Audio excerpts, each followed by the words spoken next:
नव्या वर्षाला आता अवघे 2 दिवस उरलेले असताना सीएनजीच्या दरात पुन्हा 2 रुपयांनी वाढ करण्यात आली आहे. तर आधी देखील 3 रुपयांनी दरात वाढ करण्यात आलेली होती.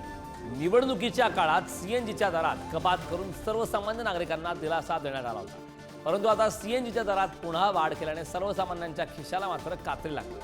आता आज सीएनजीचा दर 78 रुपये असून सीएनजी पंपावरून याचा आढावा घेतला आहे आमचे प्रतिनिधी निखिल चव्हाण यांनी. पाहू.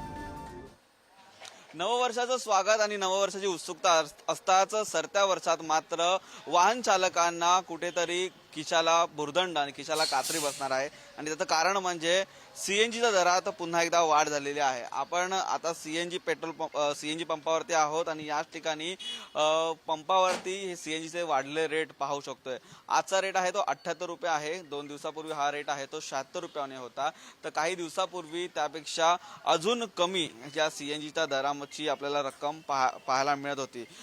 काही महिन्यांपूर्वीच सरकारने ही दर आहे ते कमी केलेले होते. त्यामुळे सर्वसामान्य नागरिक आणि वाहन चालकांना दिलासा मिळालेला होता. परंतु ही रक्कम वाढ पुन्हा एकदा केल्यामुळे कुठेतरी टॅक्सी चालक असतील, सीएनजी वाहन चालक असतील, त्यांना मात्र आता जास्तीचे पैसे मोजावे लागणार आहेत. सरत्या वर्षात ही या सीएनजीच्या दरामध्ये केलेल्या वाढीमुळे अनेक नागरिकांना आहे तो खिशाला कात्री त्यांच्या बसणार आहे.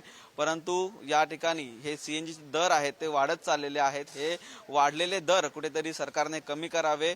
अनेक वेळा सीएनजी दर हे कमी केले जातात परंतु पुन्हा वाढवले जातात अशी तक्रार देखील सर्वसामान्य वाहन चालकांची आहे. त्यामुळे या वाहन चालकांचं देखील असं म्हणणं आहे की जे सरकारने वाढलेले रेट आहेत ते कुठेतरी कमी करा, त्यामुळे नागरिकांना दिलासा मिळेल. परंतु आजचा रेट आहे तो 78 रुपये आहे.